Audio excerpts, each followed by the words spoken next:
March 2021. Don't know if everybody remembers, but Stan died last year. He was only about my son's age. He was a lovely bloke, and he was a truther, and he was doing some very special work. You know, he put headsets on, and then he could see the sky so differently with readings, and he was amazing on that. He was doing that with C Proxy, other people as well, and we had this hangout because first of all he was talking about those signs there, but I think that's all Roman. And then the next bit of his video is him explaining what I think's in that church. It's just very sad though, because I love Stan and he's never gone. It's good to hear your voice, Stan. He's a lovely man. Anybody that had hangouts or whatever with him, he was a really nice guy. But anyway, love you, Stan, as always, and let's play the next bit of video. That is what happens. So this video here, it's got some sound to go with it. It's from C Proxy's channel. It's from 1575. It's a building in Italy, an astronomer's building. It was just set up to show the sky. It was basically a giant sundial, this whole building. So there's some audio that goes with this. I just find this really incredible. Even in Brighton, in the middle 1880s, they had, like 1850, they had an Aegean project, but unfortunately they took the middle column out and the thing collapsed. But I'm just saying that they actually went to the effort. They had all these things. I just wonder what happened to us from the 1800s to now, because we seem to be a lot more advanced then than we are now. Yeah, well, I don't know, it's like we've gone backwards, you know. We don't care about the things we should care about now. We've got phones and cameras, but that's about it. We had electric cars in the early 1900s, in the late 1800s, so we were there. Yeah. That building's amazing. I mean, how did they build it? I mean, people have to realise, how do they build these things? You can't build that in 5 minutes. Well, they had understanding of how the sky actually worked, you know, so they could then used the maths that they knew and understood to create something of awesomeness that would carry on tracking it for them to show their beliefs to be true. You know? I mean, in a sense, Dan, that almost looks like a church building sort of thing, doesn't it? Sort of like a church. That's what they building. describe it as, a cathedral, but it was also for astronomical science. So those windows play a part then?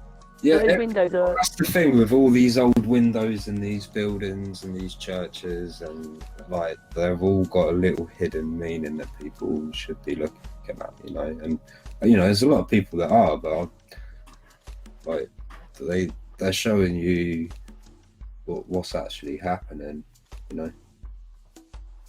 They are showing you the truth. So we can. Do you want to just sit back and we can watch this? It's 3 minutes 37. Go for it, Stan. As long as it's all right for the channel, go for it. Yeah, no, I'm sure it is. It's you have to let me know and make sure that you can hear it all right. So, yeah. Here we go. Expelled secret astronomical features into churches. By Jeff Minot, 2016. A disc of light moves across the cathedral Can you hear floor. that? The marble in its path lights Yeah. up, revealing deeply colored swirls, rich with hues of burgundy, plum, caramel, and ochre. It is ancient rock, stained by terrestrial chemistry and by the infernal pressures of the inner earth. Its surface is smooth and nearly reflective. Testament to extraordinary craftsmanship, but also to the effects of hundreds of years' worth of penitent feet processing through the looming shadows of the church interior.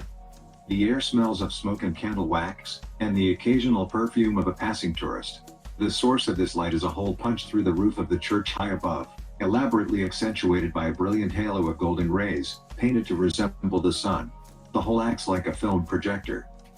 Daylight streams through, creating a narrow beam of illumination visible only in the presence of smoke or dust, as if something otherworldly has been forced into material form.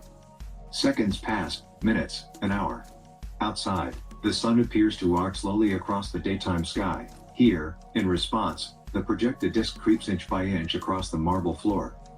At solar noon, when the sun has reached its highest point in the sky, the circle of light touches a long, straight line made of inlaid brass and copper, nearly 220 feet from end to end, or 2/3 the length of an American football field. Although this line extends more than half the length of the cathedral floor, it seems to follow its own geometric logic.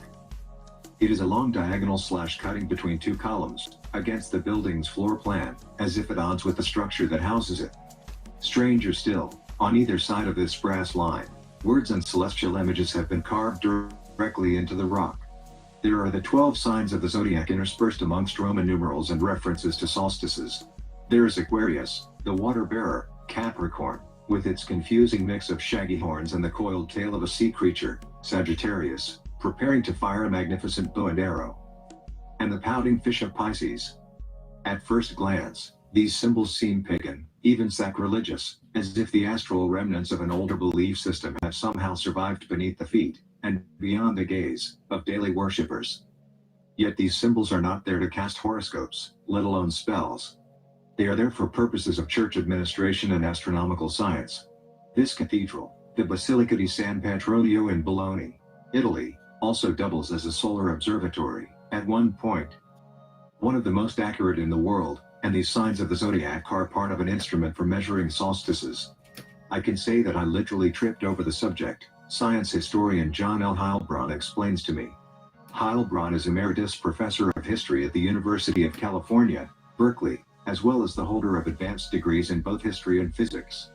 Born on St. Patrick's Day in 1934, he continues to lecture on topics ranging from vortex rings to the epistemology of Niels Bohr. In addition to a biography of astronomer Galileo Galilei, he is author of an excellent book called The Sun and the Church. Cathedrals as Solar Observatories, a study of what are known as meridian lines. When we speak, Heilbronn is spending a long weekend in Joshua Tree National Park. He is an avuncular presence over the phone line, revisiting points he had published 2 decades earlier as if he had written them yesterday. I wondered what this brass line was doing there in the floor, encased in marble, he continues, with all these numbers running up and down it, inside a Catholic church. Well, I mean, that thing would have been acres big. Yeah. In Italy. It just amazes me that they could build it, because like I said, they built this dome where you could sit in it and you could have a field in it and animals. But they took the column out of the dome and it collapsed. These things haven't collapsed. They're still here. That is probably one of the best buildings of its time. That thing, that copper thing, flipping hell. Incredible, isn't it? Yeah. Yeah. This is all stuff that has happened. That nobody really knows about. But you can't have none of this on a spinning globe in space. It doesn't work. This only works if it's going around, if the sun is going around that specific point. Do you see what I'm saying? Yeah. Which the sun does to the observer. It is to the observer. It goes around. Do you have any more information on it, like how old that building is, just for instance? I don't know how old that is. And again, it's funny. Did you hear what he said? He called it a church, and in it is astrology. And even if they're not using it quite to make birth charts, they're still using it to help them do the sky. Yeah, but perhaps churches and cathedrals, well, they're not for worshipping the gods, they're for looking at the sky. I know we can't see it now, but if you look at Notre Dame looked like something from, well, some like futuristic civilization had lived in that. That was just incredible, that building and the shape of it and everything. It's just, what's that for?